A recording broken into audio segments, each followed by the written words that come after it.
നമസ്കാരം. ദേശീയ മാധ്യമങ്ങളുടെയും കേരള മാധ്യമങ്ങളുടെയും ശ്രദ്ധ ഇനി 3 ദിവസം കന്യാകുമാരിയിലാണ്. അവിടെ തിരഞ്ഞെടുപ്പല്ല നടക്കുന്നത്.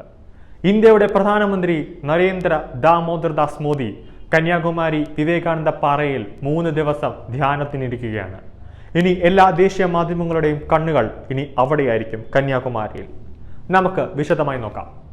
142 വർഷത്തിന് ശേഷം മറ്റൊരു നരേന്ദ്രൻ കന്യാകുമാരിയിലെ ശ്രീപാദപാറയിൽ ധ്യാനത്തിന് ഒരുങ്ങുകയാണ്. രാജ്യത്തിന്റെ പ്രധാന സേവകനായ വികസന നായകനായ പ്രധാനമന്ത്രി നരേന്ദ്രമോദി വിവേകാനന്ദ പാറയിൽ ധ്യാനമിരിക്കാൻ പോകുകയാണ്.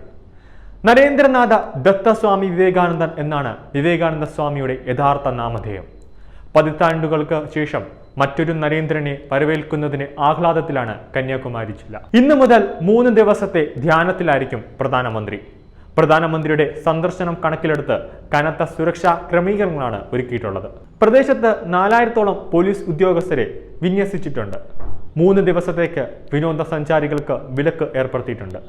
വിവേകാനന്ദ സ്വാമി ധ്യാനമിരിക്കുന്നതിന് മുമ്പ് ശ്രീപാദപാറ എന്നാണ് ഇവിടെ അറിയപ്പെട്ടിരുന്നത്. ചെറുതും വലുതുമായ ധാരാളം പാറകളാണ് കന്യാകുമാരിയിലുള്ളത്. അതിലൊന്നാണ് ശ്രീപാദപാറ. ഭഗവാൻ മഹാദേവനെ സ്വന്തമാക്കാൻ ശ്രീ ഭഗവതി ഈ പാറയിൽ തപസ് ചെയ്തുവെന്നാണ് ഐതിഹ്യം. ഭഗവതിയുടെ പാദമുദ്രകൾ ഇവിടെ പതിഞ്ഞിട്ടുണ്ടെന്നും വിശ്വാസമുണ്ട്. അതിനാലാണ് ഇവിടം ശ്രീപാദപാറ എന്ന് അറിയപ്പെടുന്നത്. 1882-ലാണ് പശ്ചിമ ബംഗാളിലെ കൊൽക്കത്തയിൽ നിന്ന് മഹാജ്ഞാനി രാമകൃഷ്ണ പരമഹംസരുടെ ശിഷ്യനായ നരേന്ദ്രനാഥ് ദത്തസ്വാമി വിവേകാനന്ദ ശ്രീപാദപാറയിൽ 3 ദിവസം ധ്യാനമിരുന്നത്. ഭയമില്ലാതെ കടൽ നീന്തിക്കടന്നാണ് അദ്ദേഹം ശ്രീപാദപാറയിലെത്തിയത്. 3 ദിവസത്തെ ധ്യാനത്തിനു ശേഷം ശ്രീപാദപാറയിൽ ഒരു സ്മൃതി മണ്ഡപം നിർമ്മിക്കണമെന്ന് അദ്ദേഹം അഭ്യർത്ഥിച്ചു. തുടർന്ന് 1962-ലാണ് ഇവിടെ വിവേകാനന്ദ സ്മാരകം നിർമ്മിക്കാൻ തീരുമാനിക്കുന്നത്. തുടർന്ന് 1970-ൽ സ്മാരകം നിർമ്മിച്ചു. സ്വാമി വിവേകാനന്ദന്റെ ഓർമ്മകൾ കുടികൊള്ളുന്ന ഈ പുണ്യഭൂമി പിന്നീട് വിവേകാനന്ദ പാറയെന്ന് രാജ്യം വാഴ്ത്തുകയായിരുന്നു. അതേസമയം വ്യാഴാഴ്ച മുതൽ 3 ദിവസത്തേക്ക് സന്ദർശകർക്ക് വിലക്കേർപ്പെടുത്തി. കനത്ത സുരക്ഷാ സന്നാഹം ഏർപ്പെടുത്തിയ തീരത്ത് ബുധനാഴ്ച സഞ്ചാരികളെ പരിശോധനയ്ക്ക് ശേഷമാണ് പാറയിലേക്ക് കടത്തിവിട്ടത്. കന്യാകുമാരിയിലെത്തുന്ന പ്രധാനമന്ത്രി ആദ്യം ഭഗവതി ക്ഷേത്രത്തിൽ ദർശനം നടത്തുമെന്നാണ് അറിയിച്ചിട്ടുള്ളത്. ഇതിനു മുന്നോടിയായി വൈകിട്ട് ഭക്തർക്ക് ക്ഷേത്രത്തിൽ പ്രവേശിക്കുന്നതിന് തടസ്സമുണ്ടാകും. തമിഴ്നാട് ദക്ഷിണ മേഖല IG പ്രവേശ് കുമാറിന്റെ നിർദ്ദേശപ്രകാരം പോലീസ് ബുധനാഴ്ച മുതൽ നിരീക്ഷണം ശക്തമാക്കിയിട്ടുണ്ട്.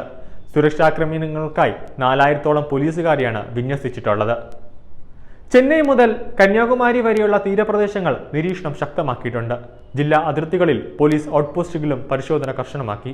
വിവേകാനന്ദ പാറയുടെ 5 കിലോമീറ്റർ ചുറ്റളവിൽ മീൻപിടുത്തത്തിനും നിരോധനമുണ്ട്. ഡൽഹിയിൽ നിന്നുള്ള സുരക്ഷാ ഉദ്യോഗസ്ഥർ കന്യാകുമാരിയിൽ ക്യാമ്പ് ചെയ്യുന്നുണ്ട്.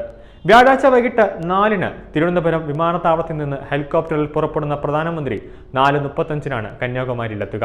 തമിഴ്നാട് ഗസ്റ്റ് ഹൌസിലെ വിശ്രമത്തിന് ശേഷം 5:20-ന് പൂമ്പുഹാർ ബോട്ട് ജെട്ടിയിൽ നിന്നും വിവേകാനന്ദ പാറയിലേക്ക് പോകും. ധ്യാന മണ്ഡപത്തിലെത്തുന്ന പ്രധാനമന്ത്രി 31-ന് പകലും രാത്രിയും അവിടെ ധ്യാനം ഇരിക്കും. വെള്ളിയാഴ്ചയും ധ്യാനം തുടരും. ജൂൺ 1-ന് വൈകിട്ട് 3-ന് ബോട്ടിൽ അദ്ദേഹം തീരത്തേക്ക് മടങ്ങും. 3:25-ന് ഹെലികോപ്റ്ററിൽ പുറപ്പെടുന്ന നരേന്ദ്രമോദി 4:05-ന് തിരുവനന്തപുരം വിമാനത്താവളത്തിലെത്തി അവിടെ നിന്ന് ഡൽഹിയിലേക്ക് മടങ്ങുമെന്നാണ് ഇപ്പോൾ കിട്ടിയ വാർത്തകൾ.